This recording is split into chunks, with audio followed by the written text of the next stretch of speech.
On a souvent l'impression que plus les années passent, plus le sommeil nous échappe.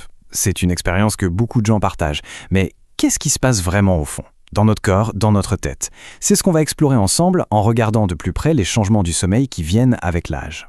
Voilà la grande question. Est-ce que c'est juste inévitable, une conséquence normale du vieillissement contre laquelle on ne peut rien, ou est-ce qu'il y a des choses un peu plus complexes qui se jouent en coulisses ? C'est ça qu'on va essayer de démêler. Bon, pour commencer, il faut savoir une chose très importante. Ce n'est pas juste le nombre d'heures de sommeil qui change, c'est bien plus profond que ça. C'est la structure même de notre sommeil, ce que les spécialistes appellent l'architecture du sommeil, qui se transforme complètement. Alors là, c'est vraiment intéressant parce qu'on assiste à une sorte d'inversion. Chez un adulte plus jeune, le sommeil vraiment réparateur, le sommeil profond, il arrive assez vite en début de nuit. Mais en vieillissant, ce même sommeil est non seulement réduit, mais en plus il est comme repoussé, décalé vers la fin de la nuit. Le résultat de tout ça, c'est une nuit qui paraît hachée, morcelée, avec plein de petits réveils. On a cette fameuse impression de ne jamais vraiment décrocher. Cette citation, elle est assez frappante, non ? Elle résume parfaitement cette idée de morcellement. Un peu comme un bébé en fait. Le sommeil d'une personne plus âgée devient une série de petites périodes de sommeil entrecoupées de moments d'éveil. Et ce n'est pas forcément un défaut, mais plutôt une réorganisation, une nouvelle façon de répartir le sommeil sur 24 heures. Mais attention, il ne faut pas tout mettre sur le dos de l'âge. En réalité, le vieillissement, c'est un peu la toile de fond. Mais par-dessus, il y a plein d'autres facteurs, souvent invisibles, qui viennent jouer les troubles faits et perturber nos nuits. D'abord, il y a le mental. C'est fou comme le soir peut devenir un moment où l'on rumine. Les grands changements de vie, les petits soucis, l'anxiété qui monte au moment de se coucher, parfois même des peurs très concrètes, comme la peur de tomber. Tout ça, ça empêche de se relâcher. Le cerveau, lui, reste en mode alerte. Et puis, bien sûr, il y a le corps et nos habitudes. Une douleur chronique, par exemple, c'est un obstacle direct au sommeil. Certains médicaments aussi peuvent avoir des effets secondaires. Et puis, il y a les faux amis. L'alcool, par exemple. On a l'impression que ça détend, mais en réalité, ça fragmente énormément le sommeil plus tard dans la nuit. Et la caféine, n'en parlons pas. Ces effets peuvent durer bien plus longtemps qu'on ne le pense. L'endroit où on dort joue un rôle énorme aussi.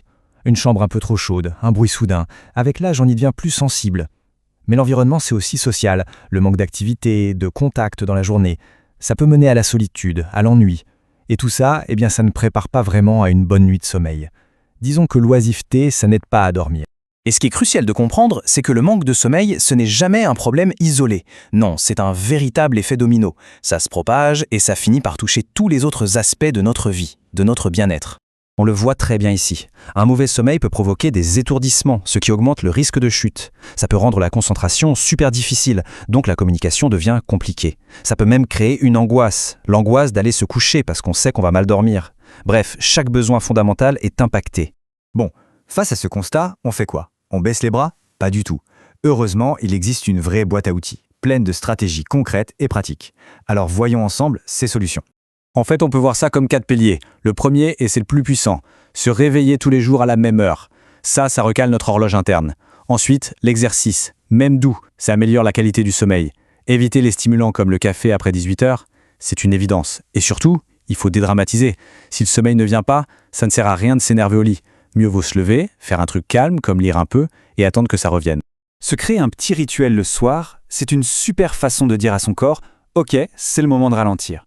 Une petite collation pour ne pas avoir faim, une douche tiède, pas trop chaude, pour détendre les muscles, des lumières douces et juste 1 ou 2 minutes de respiration calme pour apaiser le mental. C'est tout simple, mais ça peut faire une vraie différence.